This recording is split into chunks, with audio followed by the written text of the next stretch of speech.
Hello, I hope you're well. Welcome back to my channel, and welcome to today's video, which is in the spirit of Valentine's Day, even though I am filming this about a week after Valentine's Day, and to be quite honest, I have no idea when this is gonna go live.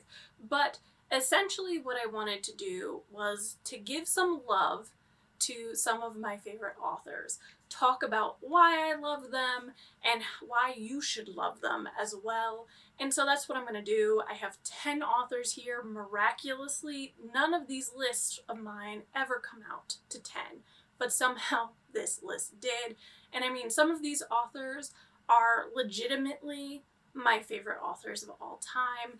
I stan them. They are basically in the pantheon of favorite authors of all time.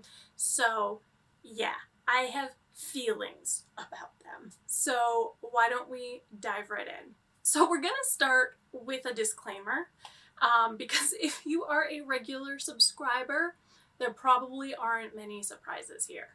But the first author I want to talk about is Magda Zabo, who is an author I discovered right around the time that I started this channel, to be honest, in 2020, and fell in love with her books.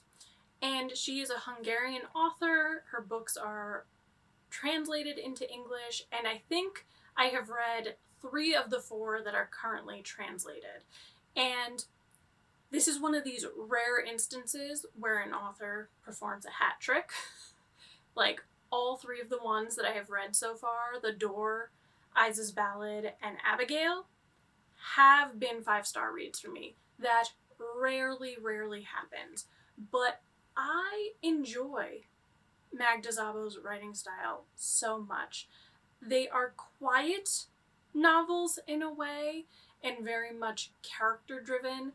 A lot of what is beautiful about them is sort of the internal lives of the characters and how much of that is revealed to you over the course of the novel. But what is great is that each of the books I've read have also been quite unique from one another. Abigail is like early YA, set at an all-girls boarding school during World War II in Hungary, and it definitely gives me like dark academia vibes, but maybe like dark academia light. But it was really interesting, especially for someone like me who doesn't read a ton of YA. And then The Door was about the relationship between 2 women, and it starts out so fascinatingly in that you really know how the book is going to end. So the entire book is like slowly unfurling like an onion. You slowly peel back layers to find out how you actually get to the end, which is such an interesting way to go about writing a book. And then Isa's Ballad was just so poignant in that it was about the relationship between a mother and daughter, but I always felt that the mother and daughter sort of were personifications of old world Hungary and sort of the modern Hungary, where the mother was like Austro-Hungarian Empire and that sensibility, and her daughter was more like the modern communist sensibility.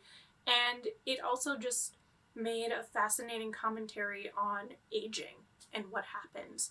So all 3 of them had very unique perspectives. All 3 of them were phenomenal. I also think that as far as translations go, they were quite smooth.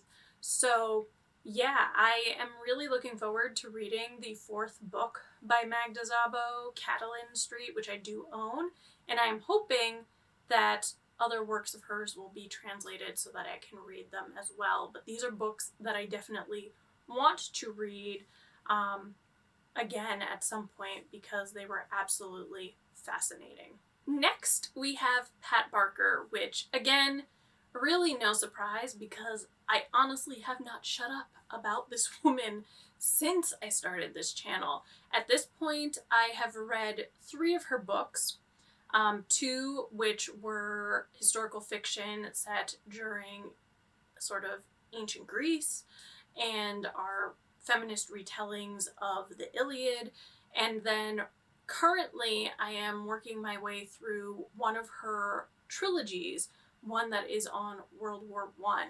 And You know, there's something about Pat Barker that is incredibly poetic to me in the way that she is able to craft her prose. I mean, there are some beautiful lines within each of these books that I have read that are hauntingly beautiful. But even with sort of this way with words that she has, she is at sometimes so brutally honest with the details and realities of war that it is an incredible juxtaposition of beautiful language and then like atrocities. And I find it incredibly compelling and incredibly fascinating to read. And she also has this way of making these like assertions or observations about sort of the human condition, which I know sounds very like woo-woo and pretentious, but she does it in this way that it hits you in the feels, like it resonates, and it sticks with you. It's something that I have not easily forgotten. So for me, she is an incredible author, and I'm looking forward to reading more of her work. As I said, I am working through her Regeneration trilogy right now. I've read the first book, and I have the 2 other books, one of which is a Booker Prize winner, I believe. And then there is another trilogy of hers, which I want to say is also World War I, but I could be wrong. I'm trying to get a hold of those books, but I think that they're out of print in the US, so I either have to get them used or I have to somehow get them from the UK, which isn't the worst thing in the world, but it does mean they're a little bit difficult to get a hold of. But yeah, poetic, just wow, to be quite honest. Another author who I discovered in the pandemic and around the same time that I started this channel was Sarah Waters, who I have described on this channel countless times as like the queen of atmosphere and the queen of plot twists, and really that holds. At this point, I have read 4 of her 6 published novels, and they're all historical fiction. All of the ones that I have read up to this point have also been sapphic, which I find really interesting, because that is not something that you see or that you saw all that often in historical fiction. So it's good. I like it. I like it a lot. And the ones that I have read at this point, The Paying Guest, The Night Watch, Tipping the Velvet, and Fingersmith have all just been deliciously gothic, and like gothic in the modern sense of it. They're very dark, they are very atmospheric, and you never know what to expect because Sarah Waters will throw 2 or 3 plot twists in there at you, and it just makes it a wild ride. So the one thing that I would keep in mind is that Sarah Waters' books have to be earned. And what I mean by that is they are very slow at the start. At the start, you are being sort of introduced to the world and introduced to the characters, and it's a slow build before things start to really pop off and happen in a way that makes you like audibly gasp. I think I remember actually at one point reading a review comparing her books to like a pomegranate, that you have to actually like work at it, but after you work at it, the like eating of the fruit is its own reward. That's very much what I would have to say about Sarah Waters. But as someone who really enjoys Gothic literature, this to me is some of the best modern Gothic I've seen. Moving on to another Gothic writer, I would say Daphne du Maurier, the author of Rebecca. Listen, Rebecca has been one of my favorite books for years.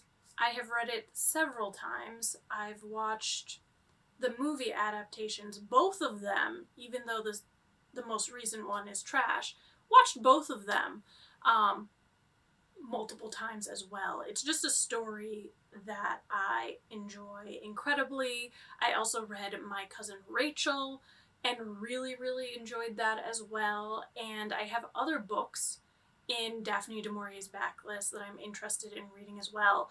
I honestly didn't realize she was as prolific a writer as she actually was until I read a biography on her last year, and it just made me even more fascinated by the psychology of her characters, to be quite honest. She would hate to be described as a romantic author, according to that biography, which is hard not to classify her that way, but I would classify her as gothic. I would say that her books have sort of like a psychological thriller aspect to them, or even maybe more psychological suspense is probably the right word, where you are really exploring, again, the internal landscape of these characters, and it's just fascinating. And I feel like a lot of the characters are sort of like gray and ambiguous, so you don't know who the good guy and bad guy are in some cases, and that has made them even more enticing to me. As I've said, I've read Rebecca several times. I know how it ends, and still every time I read it, it brings me such joy and excitement, and I get that like adrenaline rush like the first time when I didn't know what to expect and all is revealed to me. But I honestly really love her writing style, and as far as like modern classics go, I consider hers some of the best. I do have a few that I'm trying to read this year. I would love to get to Jamaica Inn, and I have another one. What is it called? The Scapegoat, which I also want to read this year, but there are quite a few others, as I mentioned. Next, we're talking about one of the two men on this list. We're talking Leo Tolstoy, which again should not be a surprise to anyone. I mean, really? Like, Tolstoy couldn't not be on this list because of the impact that he has had on the course of my life. Quite literally. I read both Anna Karenina and War and Peace as teenagers. I reread Anna Karenina at the end of 2020. I'm planning to reread War and Peace this year.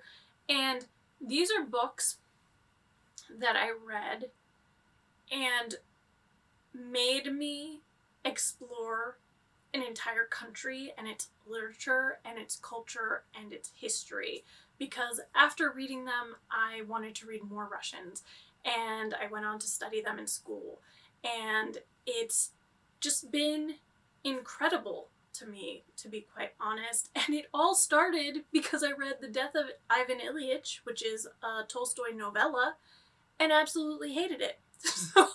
So that's a plot twist for you. That is a book that I should probably reread, but I just remember how painful an experience it was, and so I keep putting it off. But it is literally like 100 pages, so I should just bite the bullet and do it, because I feel like my experience reading it now as a 30-something-year-old would be drastically different from 14 or 15-year-old me having to read that for summer reading for, I want to say it was my honors English class in 10th grade. I want to say that's what I read it for. And I think, honestly, what makes Tolstoy Tolstoy is that he always has this incredibly large cast of characters who are unique and feel authentic, in that each of them feels like their own individual, and they all are a reflection of the society and time in which he is writing. So they end up being like a microcosm of Russia at that time, and you get insights into society and what people were reading and the science and the politics and the like historical events.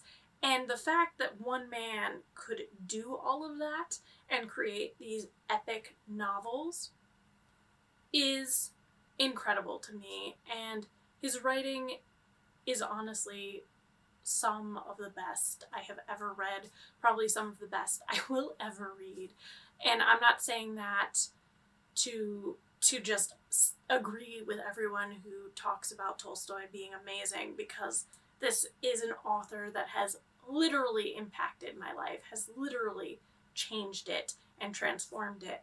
So I just feel like these are books that I will continue to read and reread over the course of my life, and each time I read it, the reading experience will be different. I will gain more from it, and that's incredible to me. So the next author I'm putting on this list is Diana Gabaldon. Because honestly, you can't spend the better part of a year reading 9 massive tomes in one series and not consider them a favorite author. I will caveat this, though, by saying that Diana Gabaldon is not a perfect writer. She herself admits that she is not a great plotter, and that checks out, because you will read a few hundred pages in one of her books and not know how it's impacting the plot. Like, it meanders a lot. I will give you that.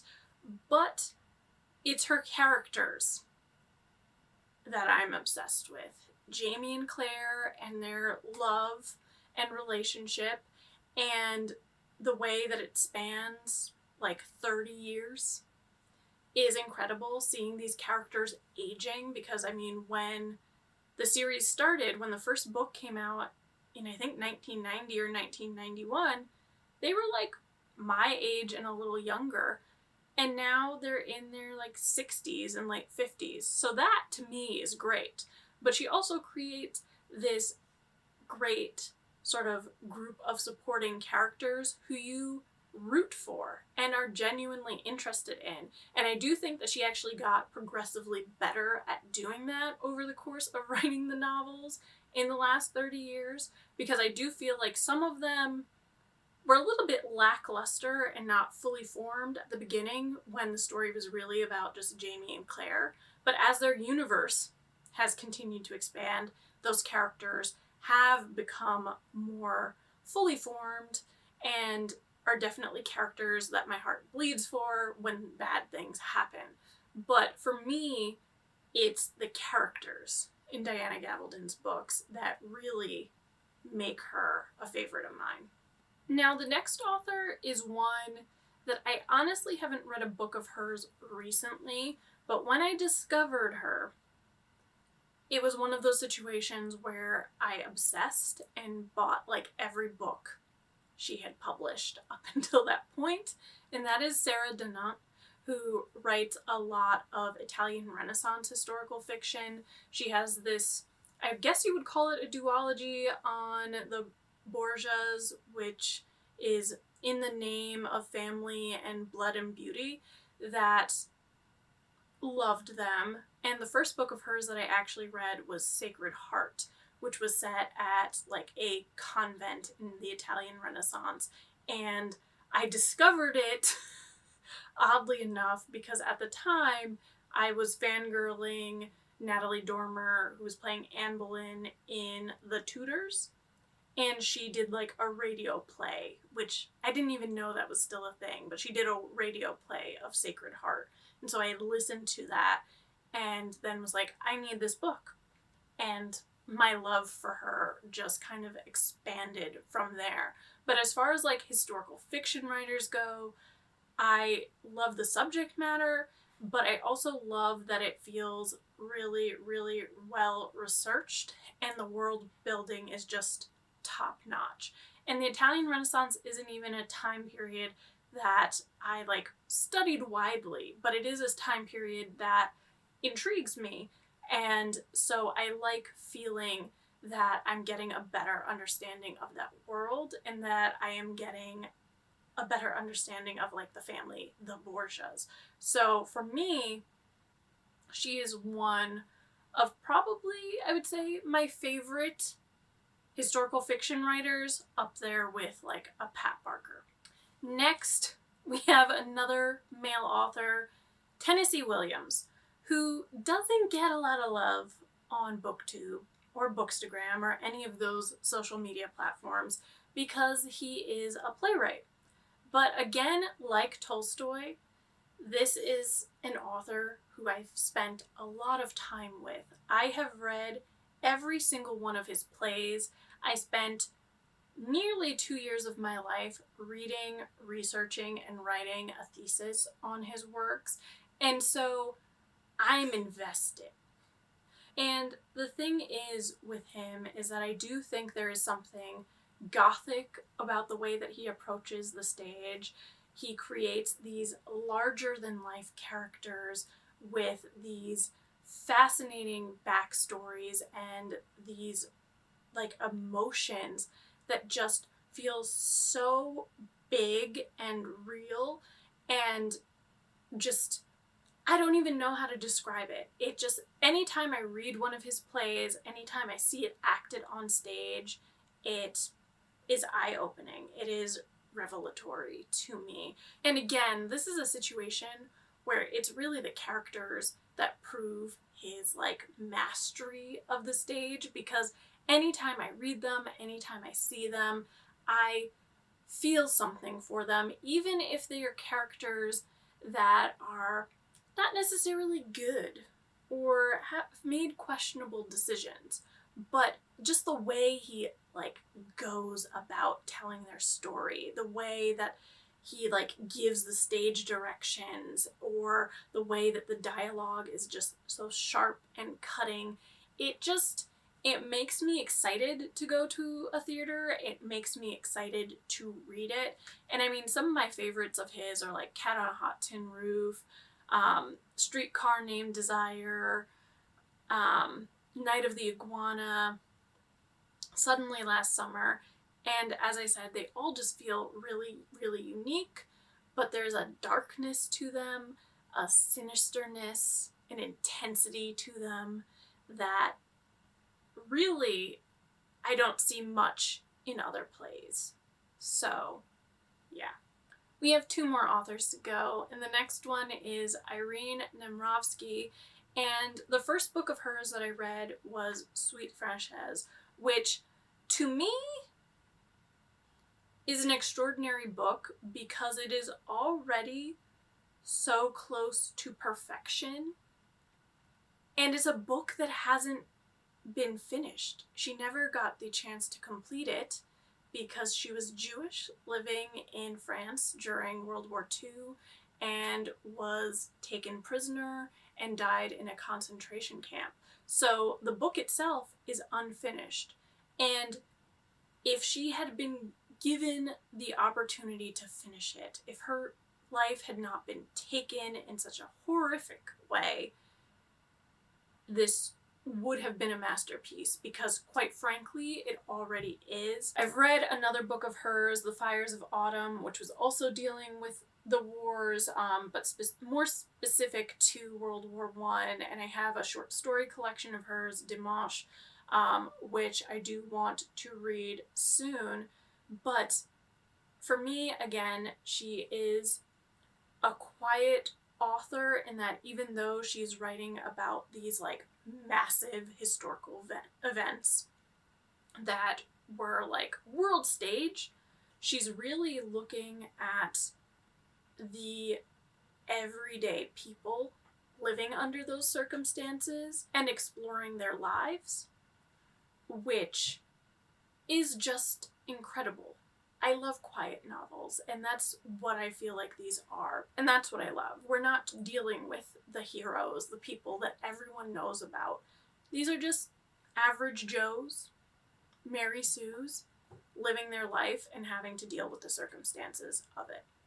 So again, if you like character-focused fiction, if you like quieter novels, I would definitely recommend her work.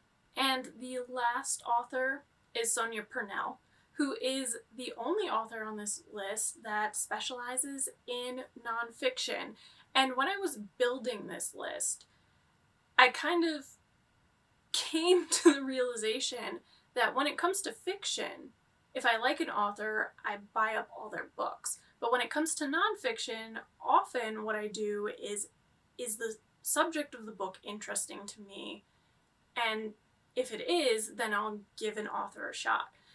But not with Sonia Purnell. Like, if Sonia Purnell puts out a book, I want it and I want to read it, because both her books, A Woman of No Importance and also Clementine, are two phenomenal biographies. In the case of A Woman of No Importance, I had never heard of Virginia Hall, and it's this World War II story about a spy network in World War II France. But it's one of those books that I recommend to people who aren't familiar with, like, nonfiction, because it's kind of high octane in that as you're learning about how, like, espionage works, and you're seeing the danger that Virginia Hall is in and her fellow spies, you're, like, on the edge of your seat. It's incredible. And that doesn't happen all that often in nonfiction. But then when you had Clementine Churchill and her biography on Clementine, like, that book made me appreciate this woman on a whole other level, because she's always she's there, but she's always been overshadowed by Winston Churchill. So as much as I was interested in her and knew she existed, I had no clue what she did. And this book laid it all out, and it laid it out in a way that wasn't trying to, like, put on rose-tinted glasses about the sort of less impressive parts of her life. Like, she was not a great mother. It doesn't try to beatify her. It's very frank and honest, and I do feel like that's something that takes a lot of skill from a biographer, because I've definitely read biographies where someone is such a fangirl of the person, or a fanboy, as it were, that they struggle to be objective. And I do feel like, as much as you could clearly see she admires these two women, she was being objective about their lives and what they accomplished. And they were just easy reads as far as biography goes. So I am interested in seeing what other books Sonia Purnell puts out there. I definitely want to read them as they come out. But she's on this list for a reason, and I highly recommend her biographies. So yeah, those are the 10 authors that I love. These are 10 authors that I want to read more by over the next couple of years for sure. They are authors that I prioritize in my reading, and think you should give a shot if you haven't already, because their stuff is fabulous. But anyway, I do hope you enjoyed this video, and if you did, please be sure to give it a thumbs up, comment, and subscribe, and I will see you next time. Bye!